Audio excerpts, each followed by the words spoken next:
HR గా పనిచేసి founder గా ఎలా అయ్యారు, founder and CEO of Pocket Mic, right? So HR నుంచి ఫౌండర్ గా ఎలా మీ జర్నీ స్టార్ట్ అయింది? ఫౌండర్ అవ్వాలి, ఒక కంపెనీ పెట్టాలనే ఓనర్షిప్ జర్నీ స్టార్ట్ చేయాలి, స్టార్ట్అప్ పెట్టాలని ఎందుకు అనిపించింది? జాబ్ చేయాల్సి వస్తుంది హెచ్ఆర్ గా. As a employee to the employee maker, what makes you different? You can cut this question. As a founder గా మిమ్మల్ని ఒక క్వశ్చన్ అడుగుతాను. You going to hire for IIIT గ్రాడా, లేకపోతే ఒక Tier 3 కాలేజ్ నుంచి పల్లెటూరు నుంచి వచ్చిన స్టూడెంట్ తీసుకుంటారు? డబుల్ ఫ్యూయల్ తో రన్ చేయాలి. You can find the corporate coolies, but you can't find the passionate people అనే ఒక వర్డ్ చాలా ఫేమస్ ఇప్పుడు. ఒక టైంలో మనం ఇదంతా చేసేది కరెక్టేనా, ఇది వర్కౌట్ అవుతుందా? యు ఆర్ ఫ్రమ్ 90s, ఒక జనరేషన్ నుంచి చూసారు. Hi all, good evening. So ఇన్ని రోజులు మనం ఎన్నో స్టోరీస్ చూసుంటాం, ఇన్స్టాగ్రామ్స్ చూసుంటాం, ప్రతి స్టోరీ చూసి ఇన్స్పైర్ అయ్యాం. సో అలాంటి స్టోరీయే మన దగ్గర ఇక్కడ ఉండబోతుంది. ఏ హెచ్ఆర్ హౌ ఈ బికమ్ ద ఫౌండర్, ఇంకా ఈ ఫౌండర్ ఎలా ఒక దగ్గర వర్క్ చేసి హెచ్ఆర్గా పనిచేసి ఫౌండర్గా ఎలా అయ్యారో చెప్పబోయే స్టోరీయే ఈ కథ. సో స్టే ట్యూన్ టు దీని గురించి వినండి, చూడండి అండ్ ఇన్స్పైర్ అవ్వండి. So welcome to the Founders Mic. So we have right now Vamshi. Hi Santosh. So he's the founder and CEO of Pocket Mic, right? Hi Vamshi, how are you? I'm good Santosh. How are you? Yeah, fine Vamshi. I'm glad to meet you. So మీరు మా స్టూడియోకి వచ్చి మీ valuable టైంని మాకు ఇచ్చినందుకు thank you so much. So మీ గురించి మా ప్రేక్షకులకి, మా యొక్క వ్యూవర్స్కి చెప్పగలరా ఏమన్నా? Hi, myself Vamshi. I'm the founder of Pocket Mic and I have close to 8 years of corporate HR experience. This is my quick introduction about my background and like what I do before. Yeah Vamshi, మీరు హెచ్ఆరా? అది 9 years. Yes. So HR నుంచి ఫౌండర్గా ఎలా మీ journey start అయింది? HR నుంచి ఫౌండర్గా ఎలా నా జర్నీ స్టార్ట్ అయిందంటే, నేను డిగ్రీ చదువుకునే టైంలోనే నాకు ఫౌండర్ అవ్వాలి, ఒక కంపెనీ పెట్టాలనే ఒక ఉండేది. బట్ అన్ఎక్స్పెక్టెడ్ అని హెచ్ఆర్ అవ్వాల్సి వచ్చింది తప్ప నా ముందు డ్రీమ్, నా ముందు ప్యాషన్ అంతా ఈ ఒక స్టార్ట్అప్ బిల్డ్ చేయాలి, ఒక కంపెనీ పెట్టాలి, ఒక ఆంటర్ప్రెన్యూర్ అవ్వాలని ఉండేది నా డిగ్రీ టైంలోనే. కాకపోతే కొన్ని ఫ్యామిలీ ప్రాబ్లమ్స్ వల్ల, లేదు ఫ్యామిలీ రెస్పాన్సిబిలిటీస్ వల్ల నేను జాబ్ చేయాల్సి వచ్చింది హెచ్ఆర్గా. సో అది నా బ్యాక్గ్రౌండ్, నా జర్నీ అలా స్టార్ట్ అయింది. సో ఒక 7-8 years చేశాక నేను రియలైజ్ అంటే నేను ఈ 7-8 yearsలో నేను ఇంకా స్టార్టప్ రిలేటెడ్ నుంచి ఎక్కడ డిస్కనెక్ట్ అవ్వలేదు. నేను ఎప్పుడు టైం దొరికినా స్టార్టప్ గురించి రీసెర్చ్ చేయడం కానీ, స్టార్టప్ గురించి తెలుసుకోవడం కానీ, ఎలాంటి బెనిఫిట్స్ ఉన్నాయి, స్టార్టప్స్ ఎలా గ్రో అవుతున్నాయి, ఆ కంపెనీస్ ఎందుకు అంత రెవెన్యూ జనరేట్ చేసాయి, సో అది ఎందుకు $1 billion కంపెనీకి వెళ్ళింది, ఇలాంటి రీసెర్చ్ చాలా నాకు ముందు నుంచి చాలా ఇంట్రెస్ట్. నాకు కొంచెం టైం దొరికినా నేను చాలా స్పెండ్ చేస్తాను దాంట్లో. సో ఇది బేసికల్గా నేను ముందు నుంచి వెళ్ళి దీంట్లో ఉన్నాను. కాకపోతే నాకు ఆ జాబ్ చేసిన సాటిస్ఫాక్షన్ కాకుండా నాకు ఎప్పుడు ఆ మైండ్లో ఉండిపోయేది, నేను ఎప్పటికైనా ఒక కంపెనీ స్టార్ట్ చేయాలి, ఒక ఫౌండర్ అవ్వాలి, లేదు ఒక ఆంటర్ప్రెన్యూర్షిప్ జర్నీ స్టార్ట్ చేయాలని చెప్పేసి నేను అనుకున్నాను. అసలు ఆ ఆంటర్ప్రెన్యూర్షిప్ జర్నీ స్టార్ట్ చేయాలి, స్టార్ట్అప్ పెట్టాలని ఎందుకు అనిపించింది? దానికి బలమైన కారణం మీ పర్సనల్ లైఫ్లో ఉందా? అంటే మీ జీవితమా, లేకపోతే ఏమైనా అనుకోని సంఘటనలా? అసలు ఏంటి బలమైన కారణం అంటే, ఒకటి ప్యాషన్, ఇంకొకటి ఎంప్లాయ్మెంట్ జనరేషన్. ఇప్పుడు స్టార్ట్అప్ వంశీ, మిమ్మల్ని నేను ఆపుతున్నాను మళ్ళీ. ఎందుకంటే మీరు ప్యాషన్ అంటున్నారు. ప్యాషన్ స్టార్ట్ అయ్యేది కూడా బలమైన నమ్మకం నుంచి. ఆ నమ్మకం ఎవరి దగ్గర నుంచి వచ్చింది? అంటే ఎవరి నుంచి ఇన్స్పైర్ అయ్యారా మీరు, లేకపోతే మీ జీవితంలో ఒక ఇన్స్పిరేషనా? లేదు, మా ఫాదర్ నుంచి కొంచెం ఉండే ఇన్స్పిరేషన్. బికాస్ మా ఫాదర్ ఒక చిన్న ఫినాన్స్ కంపెనీ స్టార్ట్ చేశాడు. బట్ అది అన్ఎక్స్పెక్టెడ్గా అది క్లిక్ అవ్వలేదు, కొంచెం లాసెస్లో వెళ్ళిపోయాడు. సో నేను అది చూశాక నాకు అనిపించింది, అంటే నాకు అట్లీస్ట్ నేను ఒక మంచి కంపెనీ స్టార్ట్ చేసి దాన్ని సక్సెస్ఫుల్గా రన్ చేసి ప్రూవ్ చేసుకోవాలి,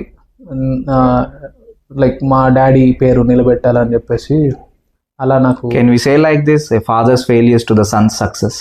yeah, that's I agree, that's absolutely fine Santosh. Yeah, so మీ ఫాదర్ నీకు స్టార్ట్అప్ జర్నీకి పెట్టాలి, ఆంటర్ప్రినర్ అవ్వాలని ఒక ఇన్స్పిరేషన్ మీ ఫెయిల్యూర్ నుంచే మొదలైంది. Exactly. So that's what we're expecting Vamshi from you. yes Santosh. So మనం ప్యాషన్ అనేది అంత ఈజీగా రాదు. సో ప్యాషన్ అనేది ఎక్కడి నుంచి వస్తుంది అంటే పెయిన్ నుంచి, ప్రాబ్లం నుంచి వస్తుంది. ప్రతి ఒక్కరి లైఫ్ లో ఆ పెయిన్ అండ్ ప్రాబ్లం చూసిన తర్వాతే మేము ఇలా అవ్వకూడదు అనే డిసైడ్ అవుతారు. మీ నుంచి కూడా అదే వచ్చింది, వస్తుంది కూడా. Thank you. సో మీరు హెచ్ఆర్గా వర్క్ చేశారు కదా ఎన్ని రోజులు, మీరు ఒక ఫౌండర్ దగ్గర CEO దగ్గర హెచ్ఆర్గా ఉంటారు మీ కంపెనీలో. ఒక హెచ్ఆర్ అనేది ఒక పొజిషన్. అక్కడ మీరు ఏం నేర్చుకున్నారు? ఎందుకంటే మీరు హెచ్ఆర్, మీ కింద కొన్ని వందల మంది ఎంప్లాయీస్ ఉంటారు, అక్కడ మేనేజ్మెంట్ ఇదంతా ఉంటుంది. అసలు దీని నుంచి మీరు ఏం నేర్చుకున్నారు? దాన్ని ఒక ఫౌండర్కి ఎలా ఇంటర్లింక్ అవ్వచ్చు అంటారు? అండ్ ఏంటంటే ఇంకొక క్వశ్చన్, దీని 2 ఇంటర్లింక్. చాలా మంది ఫౌండర్స్కి వాళ్ళకి కార్పొరేట్స్లో వర్క్ చేయని వాళ్ళే ఎక్కువ స్టార్ట్ చేస్తారు. మీకు ఒక ప్లస్ పాయింట్ ఏంటంటే మీరు కార్పొరేట్లో వర్క్ చేసి ఫౌండర్గా అయ్యారు. మీకు ఇది ఎలా యూజ్ అవ్వబోతుంది? That's good question Santosh. Because నేను హెచ్ఆర్గా చేశాను అంటే నాట్ ఓన్లీ జాబ్ రిలేటెడ్ కాదు, నేను స్కిల్స్ నాకు చాలా నేర్చుకున్నాను. బికాస్ అంతకుముందు ఐఎమ్ నాట్ ఇంత టాకటివ్ కాదు. ఏం మాట్లాడాలి, ఎలా మాట్లాడాలి, ఒక పర్సన్తో ఎలా డీల్ చేయాలి అనేది అసలు నాకు ముందు తెలియదు. సో ఎప్పుడైతే నేను హెచ్ఆర్ జాబ్ చేయడం అప్పుడు నేను చాలా నేర్చుకున్నాను. బికాస్ ఆ జర్నీలో నేను చాలా ఎంప్లాయీస్ ఇంట్రాక్షన్ అయ్యింది. అది senior level employee, director level employee, manager కానీ, సీనియర్ ప్రాజెక్ట్ మేనేజర్ కానీ వీళ్ళతో మాట్లాడే ఆ కన్వర్జేషన్లో, ఆ జర్నీలో నేను చాలా నేర్చుకున్నాను. సో అది నాకు చాలా ప్లస్ అయింది. బికాస్ ఫౌండర్గా అది ఎలా హెల్ప్ అయిందంటే ఒక కంపెనీని ఎలా మేనేజ్ చేయాలి, వాళ్ళ ఒక ఎంప్లాయీస్ని వాళ్ళని ఎలా టేక్ కేర్ చేయాలి, సో వాళ్ళతో ఎలా బిహేవ్ చేయాలి, మనం ఒక పీపుల్ మేనేజ్మెంట్ స్కిల్ అనేది చాలా నేర్చుకున్నాను. అది నాకు చాలా హెల్ప్ అయింది. సో ఇన్ కేస్ ఇప్పుడు నేను కంపెనీ స్టార్ట్ చేశాను, నేను ఇప్పుడు ఒక ఎంప్లాయీని, ఒక టీమ్ని లీడ్ చేయాలంటే నాకు పెద్దగా నాకు ఛాలెంజింగ్ ఉండదు. బికాస్ నేను ఆల్రెడీ హెచ్ఆర్ ఎక్స్పీరియన్స్ ఉంది కాబట్టి ఆ ఎక్స్పీరియన్స్ నాకు చాలా బాగా ప్లస్ అయింది ఈ జర్నీలో. మోరోవర్ కార్పొరేట్లో నేను ఆ కార్పొరేట్ స్టైల్ చూశాను కాబట్టి నాకు ఒక కంపెనీని ఎలా రన్ చేయాలి, ఎలా బిల్డ్ చేయాలి, ఆ లోపల ఎలా ఆ ఇన్ఫ్రాస్ట్రక్చర్ని ఎలా బిల్డ్ చేయాలి అన్నది నేను నేర్చుకున్నాను ఈ కార్పొరేట్ జర్నీ నుంచి. సో అది దీనికి ఇంటర్లింక్ చేశాను. అంటే ఆ ఎక్స్పీరియన్స్ నా ఫౌండర్ జర్నీకి చాలా హెల్ప్ అవుతుంది future. So I want ask you one question. Founders journey అనేది ఒక సూసైడ్ మిషన్ లాంటిది. సో ఈ సూసైడ్ మిషన్కి మీరు రెడీగానే ఉన్నారా? ఎస్ సంతోష్, నేను ఫెయిల్ అయినా సక్సెస్ అయినా నా జర్నీ ఇంకా స్టార్టప్తోనే. నేను అది ఒకటి ఉంటుంది, ట్రై అంటిల్ యూ సక్సెడ్. అది నేను చాలా నమ్ముతాను. And it's never ending story. ఈ జర్నీ అన్నది ఇంకా నేను ఎన్ని రోజులు, నాకు ఎంతవరకు వీలైతే ఎన్ని రోజులు ఉంటే అన్ని రోజులు I keep building the startups. ఇది ఒకటి ఫెయిల్ అయితే ఇంకోటి నేర్చుకుంటాను. బట్ ఎవ్రీ ఫెయిలియర్తో నేను ఇంకొక కొత్త పాయింట్ ఒకటి నేర్చుకుంటాను. నెక్స్ట్ అది రిపీట్ అవ్వకుండా అట్లాంటి మిస్టేక్ చేయకుండా ఆ ఎక్స్పీరియన్స్ నాకు హెల్ప్ అవుతుంది నెక్స్ట్ స్టార్టప్కి. ఓకే, సో మీరు ఇప్పుడు ఏ స్టేజ్లో ఉన్నారు మీ స్టార్టప్ది? ప్రస్తుతానికైతే MVP స్టేజ్లో ఉన్నాం. We're building the startup. టీహబ్తో రీసెంట్గా స్టార్ట్ చేస్తున్నాం. టీహబ్తో కొంచెం సపోర్ట్ వచ్చింది. నా ఐడియా టీహబ్ ప్రోగ్రామ్కి షార్ట్ లిస్ట్ అయ్యి. ఓకే, మీరు MVPకి డెవలప్ చేసే ముందు మీ రీసెర్చ్ పీరియడ్ ఎంత, ఎందుకు రీసెర్చ్ చేశారు? మీ యొక్క బిజినెస్ మోడల్ కానీ లేకపోతే కస్టమర్ వ్యాలిడేషన్ కానీ ఇలాంటివి అనే కైండ్ ఆఫ్ థింగ్స్ మీద ఏమైనా రీసెర్చ్ చేశారా మీరు? చూసాను, నేను ఒక ఆల్మోస్ట్ 6 to 8 months రీసెర్చ్ మీదనే పెట్టాను నా టైం అంతా. ఆ రీసెర్చ్ జర్నీలోనే నేను ఎలా వ్యాలిడేట్ చేయాలి, ఎలా ఐడియా వ్యాలిడేషన్ గురించి నేర్చుకున్నాను, మార్కెట్ రీసెర్చ్ గురించి నేర్చుకున్నాను, ప్రోడక్ట్ని ఎలా డెవలప్ చేయాలి. ఓకే, దాంట్లో ఇన్ కేస్ మనం ప్రోడక్ట్ డెవలప్ చేయాలంటే దాంట్లో ఎట్లాంటి కోర్ ఫీచర్స్ పెట్టాలి, సో మన కస్టమర్స్ ఎవరు, వాళ్ళకి తగ్గట్టు మనం ఈ ప్రోడక్ట్ని, ఈ ఐడియాని ఎలా డెవలప్ చేయాలన్నది నేర్చుకున్నాను. సో అది ఓకే. నేను ఎందుకు ఈ క్వశ్చన్ అడిగానంటే చాలా మంది ఫౌండర్స్ కానీ ఇప్పుడు ఎర్లీ స్టేజ్ జెన్జీ ఫౌండర్స్ కానీ ఒక రీసెర్చ్ అనే పీరియడ్ని నిజంగా స్కిప్ చేసేస్తారు. ఎందుకంటే రీసెంట్గా ఒక పోస్ట్ కూడా వచ్చింది, లైక్ గవర్నమెంట్ నుంచే 11,233 స్టార్టప్స్ అనేవి ఫెయిల్ అయినాయి. ఎందుకు ఒక స్టార్టప్ ఫెయిల్ అవుతుంది అంటే ఒక రీసెర్చ్ లేకుండా, నిజంగా ఆ ప్రాబ్లమ్కి ఆ సొల్యూషన్కి ఆ కస్టమర్ ఉన్నాడో లేదో తెలియకుండా బలవంతంగా జనాల మీద ఆ యొక్క ఐడియాని రుద్దాలని చూసే వాళ్ళే 90 మంది కదా.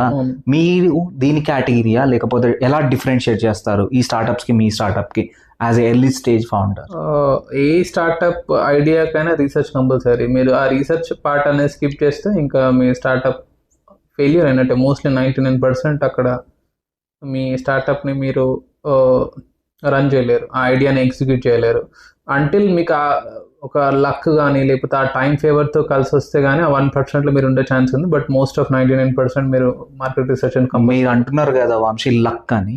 సో మనం కొన్ని స్టార్టప్స్ ఫౌండర్స్ జర్నీస్ కనుక బ్యాక్ చూస్తే, ఫర్ ఎగ్జాంపుల్ జొమాటో కానీ లేకపోతే ఈ ఓలా ఊబర్ కానీ లేకపోతే అదర్ ఏఐ స్టార్టప్స్ ఓపెన్ అయ్యి కానీ వీళ్ళ కష్టం చూస్తే కొన్ని సంవత్సరాలు ఉంది. So how can you justify luck comes towards the startups అని other than hard work and all? ఇది ఎలా చెప్పొచ్చు అంటే లక్ ఫేవర్ అంటే ఇప్పుడు కొంతమంది ఫ్యామిలీ బ్యాక్గ్రౌండ్, మంచి ఫ్యామిలీ బ్యాక్గ్రౌండ్, వాళ్ళకి మంచి ఆల్రెడీ వాళ్ళ ఫాదర్స్ దాంట్లో స్టార్టప్ ఎకో సిస్టంలో ఉన్న వాళ్ళకి ఎప్పుడైనా లక్ ఫేవర్ చేస్తుంది. బికాస్ వాళ్ళకి మెంటర్ సపోర్ట్ ఈజీగా దొరుకుతుంది, ఫండింగ్ ఈజీగా దొరుకుతుంది, అండ్ వాళ్ళ ఐడియా కూడా అంతే బాగా డెవలప్ చేయగలుగుతారు. చూస్తే రీసెంట్గా ఒకటి మనం చూస్తే జెప్టో ఇస్ ఒక అలాంటి ఒక back drop. Okay. So Zepto 10 minutes delivery అన్నది ఇంకా రన్ అవుతుందంటే, అలాంటి ఇంకా ఈ మార్కెట్లో సస్టైన్ అవుతుందంటే బికాస్ ఆఫ్ ఫండింగ్. ఓకే. ఆ ఫౌండర్ బ్యాక్గ్రౌండ్ కూడా హిసన్ కొంచెం మంచి ఎడ్యుకేటెడ్ ఫ్యామిలీ కానీ వాళ్ళ ఫాదర్స్ లేకపోతే వాళ్ళకి ఆ కనెక్షన్స్ కానీ ఎక్కువ స్టార్టప్ ఎకో సిస్టంలో వాళ్ళు already been working for years. As a employee to the employee maker, what makes you differentiate? As employee to employee maker, no, I think you can cut this question. Okay Vamshi. So నేను ఎందుకు employee to employee maker అనే question అడిగానంటే, మీరు employee ఉన్నప్పుడు ఎలా work చేశారు, ఎలా చేశారు, ఇప్పుడు మీరు ఎంప్లాయీ మేకర్, మీ కింద ఒక 20 మంది 30 మంది పని చేయాలి రేపు. సో దానికి డిఫరెన్స్ కనిపిస్తుంది కదా, అందుకే నేను అడిగాను. సో దీనికి మీరు నిజంగా రెడీగా ఉన్నారా? ఎస్, బికాస్ నేను ఆ స్ట్రగుల్ తెలుసు. ఎంప్లాయీ నేను ఆల్రెడీ 7-8 years నేను కార్పొరేట్ చేశాను. ఇనిషియల్ కెరియర్ స్టార్టింగ్ స్టేజ్లో నేను ఆల్మోస్ట్ ఒక కంపెనీలో ఆల్మోస్ట్ ఒక 8 hours 9 hours కొన్నిసార్లు based upon the work load నేను 10 hours 12 hours కూడా వర్క్ చేసిన రోజులు కూడా ఉన్నాయి. సో నేను నా కెరియర్ స్టార్టింగ్లో నేను చాలా నేర్చుకున్నాను, నా టైం అంతా ఇంకా అక్కడే ఇచ్చాను. సో నాకు ఆ స్ట్రగుల్ తెలుసు. సో దట్ నేను ఆ సేమ్ స్ట్రగుల్ నాతోని ఎవరైతే నా టీంలో పనిచేసిన ఎంప్లాయీస్ స్ట్రగుల్ అవ్వకుండా నేను వాళ్ళకి ముందే గైడ్ చేస్తాను, సపోర్ట్ చేస్తాను, దాన్ని ఎలా ఓవర్కమ్ చేయాలి, దాన్ని ఎలా లైన్లో తీసుకెళ్లాలని చెప్పి. ఓకే, యాజ్ ఎ ఫౌండర్గా మిమ్మల్ని ఒక క్వశ్చన్ అడుగుతాను. Yes, you going to hire for IIIT గ్రాడా, లేకపోతే ఒక Tier 3 కాలేజ్ నుంచి పల్లెటూరు నుంచి వచ్చిన స్టూడెంట్ని తీసుకుంటారా? Tier 3 నేను ఐ ప్రిఫర్ Tier 3 పల్లెటూరు because he know the value of the hard work, the importance. Okay. వాళ్ళ జీవితంలో చాలా స్ట్రగుల్ అయ్యి ఇక్కడ వరకు వచ్చారు. సో వాళ్ళకి ఇలాంటి ఆపర్చునిటీ ఇస్తే వాళ్ళు చాలా బాగా యూటిలైజ్ చేసుకొని మనకి అంతే హెల్ప్ చేస్తారు, కెరియర్లు కూడా అలాగే గ్రో అవుతారు. సో ఐఐటి గురించి కూడా నేను కాదని అంటలేను, బట్ ఐఐటి ఏంటంటే వాళ్ళకున్న మైండ్ సెట్కి, వాళ్ళు చదివిన కాలేజ్కి they want to in a good position, మంచి ప్యాకేజ్ల కోసం చూస్తూ ఉంటారు. సో నేను అది కాదు అంటలేను, బట్ నాకు I'm comfortable this Tier 3 college from whose actual because నా బ్యాక్గ్రౌండ్ కూడా అదే. వంశీ, నేను చాలా రోజుల నుంచి ఈ క్వశ్చన్ చాలా మంది అడుగుదాము, తెలుసుకుందామని. You can find the corporate coolies but you can't find the passionated people అనే ఒక వర్డ్ చాలా ఫేమస్ ఇప్పట్లో. ఎందుకంటే ఒక ఫౌండర్ని మనం అడిగితే నీకు ఎంప్లాయీస్ దొరుకుతారంటే కూలీస్ తొందరగా దొరుకుతారు, అదే ప్యాషనేటెడ్ పీపుల్ దొరకాలంటే కష్టం. రైట్. ఎందుకు అంటారు? ఈ క్వశ్చన్ నేను ఫౌండర్ కి పీపుల్ HR కి వేస్తున్నా క్వశ్చన్, ఎందుకంటే మీరు ఆ స్టేజ్ లో ఉన్నారు కాబట్టి. ప్యాషనేట్ పీపుల్ దొరకాలంటే చాలా కష్టం. మన సొసైటీ ప్రెషర్ కానీ లేకపోతే తల్లిదండ్రుల తల్లిదండ్రుల ప్రెషర్ కానీ చాలామంది ఈ 9 to 6 జాబ్ చేయడానికే రెడీగా ఉన్నారు. వాళ్ళు ఆ రిస్క్ తీసుకొని నేను నా ప్యాషన్ని ఫాలో అవుతా, నాకు నచ్చింది చేస్తా అనే వాళ్ళు చాలా తక్కువ ఉన్నారు. 90% ఈ రెగ్యులర్గా 9 to 6 జాబ్స్, సాఫ్ట్వేర్ జాబ్, కొంచెం కంఫర్టబుల్ లైఫ్ ఇదే లీడ్ చేద్దామని ఉన్నారు తప్ప ఆ రిస్క్ తీసుకొని నేను ప్యాషన్ ఫాలో అవుతున్న వాళ్ళు అసలు లేరు. దొరకడం చాలా కష్టం. అలా దొరికితే మాత్రం ఇంకా మీరు ఎవరైతే నీకు సేమ్ మైండ్ సెట్, ఆ ప్యాషన్ మీకు సూట్ అయ్యే వాళ్ళని మీకు సూట్ అయ్యే వాళ్ళు దొరికితే మాత్రం ఇంకా మీరు లక్ అన్నట్టు. ఇంకా మీరు కంపెనీని ఇంకా డబుల్ ఫ్యూయల్తో రన్ చేయొచ్చు. ఓకే. అండ్ ఇంకొక క్వశ్చన్ ఉంది మీకు. సో ఫౌండర్స్ అనే ఒక పేరు చాలా బ్యూటిఫుల్గా వినటానికి, ఎవ్రీవేర్ రెస్పెక్ట్ అండ్ ఆల్. అవును. What actually really back it works, how dark it worse అనేది ఎవరైనా చెప్తారా? అంటే ఎవరు చెప్తారు? ఫౌండర్ అయితే చెప్పుకోవడానికి ఈజీగా ఉంటుంది, బట్ ఫౌండర్ చాలా పనులు చేయాల్సి వస్తుంది. డార్క్ సైడ్ ఏంటి, ఎలా ఉంటుంది? ఆ ఫేస్ ఒక సిచ్యువేషన్ ఎలా ఉంటుంది? డార్క్ సైడ్ పైకి కనపడటానికి మెరుగులాగా ఉంటుంది, కాకపోతే వెనక ఎలా?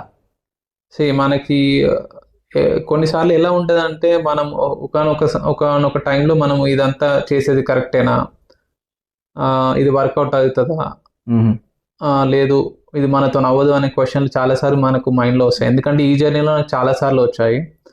బట్ నేను ఎప్పుడైనా ప్రతిసారి నేను నా ఐడియాని, నా ప్యాషన్ నమ్ముకున్నాను. నేను ఎలా అయినా దీన్ని బిల్డ్ చేయాల్సిందే అనే దాంట్లోనే నేను నా జర్నీని కంటిన్యూ చేస్తాను కూడా. బట్ ఫెయిలియర్ వచ్చిందని అయిపోవద్దు, సక్సెస్ వచ్చిందని మరి పొంగిపోవద్దు. సో మీరు ఏ లెవెల్కి వెళ్ళినా మళ్ళీ అదే గ్రౌండ్ లెవెల్తో ఉండి ఈ జర్నీని కంటిన్యూ చేయాలి.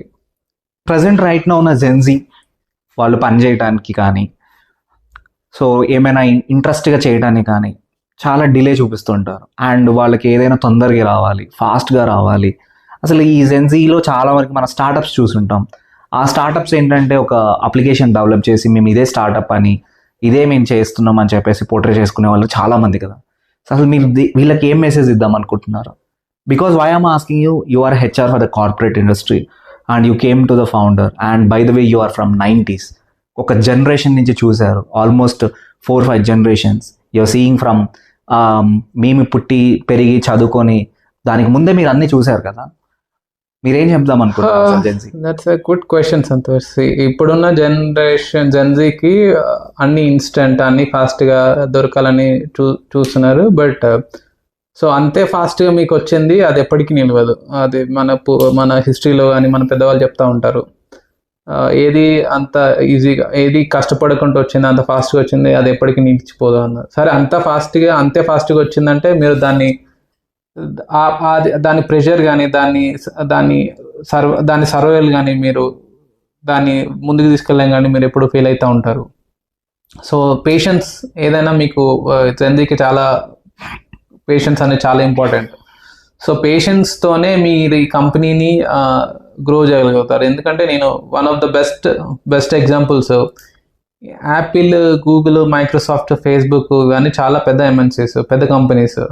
సో అవి అన్నీ ఇప్పుడు ఈ 4-5 నేను చెప్పిన కంపెనీస్ ఎప్పుడు ఆ ఇన్స్టెంట్ సక్సెస్ అని, ఇన్స్టెంట్ గ్రోయింగ్ కంపెనీస్ కాదు. వాళ్ళు ఆల్మోస్ట్ 1990s స్టార్ట్ చేసిన కంపెనీస్. వాళ్ళు ఈ రేంజ్కి రావడానికి కారణం బికాస్ ఆఫ్ దర్ ఇంప్లిమెంటేషన్. అది ఇన్స్టెంట్ కాదు. వాళ్ళు దాని వెనుక చాలా ఎంప్లాయీస్, ఫౌండర్స్ కృషి, వాళ్ళ పట్టుదల అండ్ ఇవన్నీ చూసుకుంటే నీకు ఇంకా ఈ ఇన్స్టెంట్గా గ్రో అయిన కంపెనీ ఒకటి కూడా లేదు. ఈ ఇంత పెద్ద కంపెనీలో వితిన్ 10 months, వితిన్ 1 year, 2 yearsలో గ్రో అయిన కంపెనీస్ అసలు లేవు. Okay, thanks Vamshi coming for the founders my. So ఇంకా ఫ్యూచర్లో మీ స్టార్టప్ని మేము సక్సెస్ అవ్వాలి and it need to go for beyond అని నేను కోరుకుంటున్నాను. అండ్ మెయిన్ జర్నీ మాకు చాలా ఇన్స్పైర్ అవ్వాలి. చాలామంది స్టూడెంట్స్కి, చాలా మంది పీపుల్కి ఇన్స్పైర్ అవ్వాలి, అండ్ మీ ఏజ్లో ఉన్న వాళ్ళకి కూడా ఇంకా ఇన్స్పైర్ అవ్వాలని నేను చాలా చాలా కోరుకుంటున్నాను. So stay tune guys for the Founders Mic. So we'll come with more podcast for the different early stage founders. ఇప్పటి వరకు ఫౌండర్స్ అంటే సక్సెస్లోనే చూశారు, ఇప్పటి నుంచి ఎర్లీ స్టేజ్ ఫౌండర్స్ తో చూడొచ్చు, అండ్ ఫెయిల్యూర్స్ ఫౌండర్స్ని కూడా మేము తీసుకొద్దాం అనుకుంటున్నాం. The showcase of reality to all the society. Thank you so much.